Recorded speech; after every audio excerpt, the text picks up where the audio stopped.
साम्यता अतस्मिन् तद्बुद्धि प्रतिबोधित इति अलंकार नामना रिक्त स्थान पूर्तिम कुरुत संदेह उत्प्रेक्षा भ्रांतिमान यम।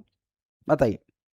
खैर चलिए, साम्यात साम्य वर्णन के कारण अब यहां पर एक गलती आप लोग करोगे जो मैं बता रहा हूं यहां पर, इस चीज को बहुत सावधानी से समझ लेना। ये क्या कह रहा है यहां पर, ये कहा है इसने भ्रांतिमान का मतलब क्या होता है, भ्रांतिमान का मतलब है अतस्मिन् तद्बुद्धि। इसको गांठ बांध करके पल्लू से और रट लेना कि भ्रांतिमान का मतलब है जो नहीं है उसमें उसकी बुद्धि कर देना।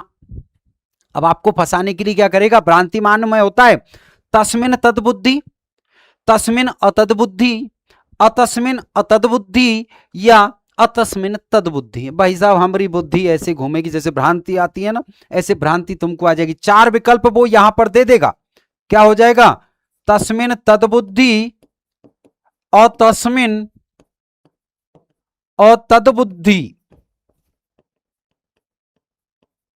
ये कहीं पढ़ने को नहीं मिलेंगे, ये चीजें यही मिलती हैं जब इतनी बारीकी से सिखाया जाता है ना। तस्मिन् तद्बुद्धि और तस्मिन् अतद्बुद्धि।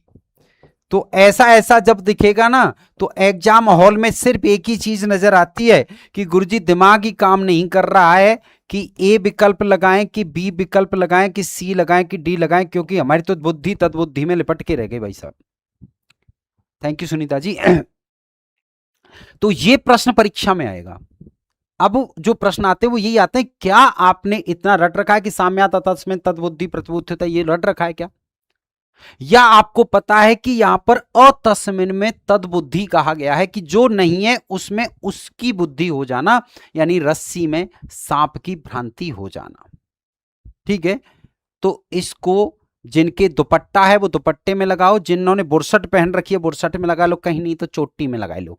पर ये वो चीजें हैं जैसे मैंने पीछे कहा था ना कि संभावना यानी उत्प्रेक्षा अलंकार में होता है उपमेय की उपमान में संभावना, उपमान में उपमेय की संभावना, उपमेय में उपमान की संभावना और उपमान में उपमान की संभावना। अब सारी संभावनाएं घूमेंगी, सारी संभावनाएं घूमती हैं भाई साहब, इसलिए बहुत सावधान आपको रहना है।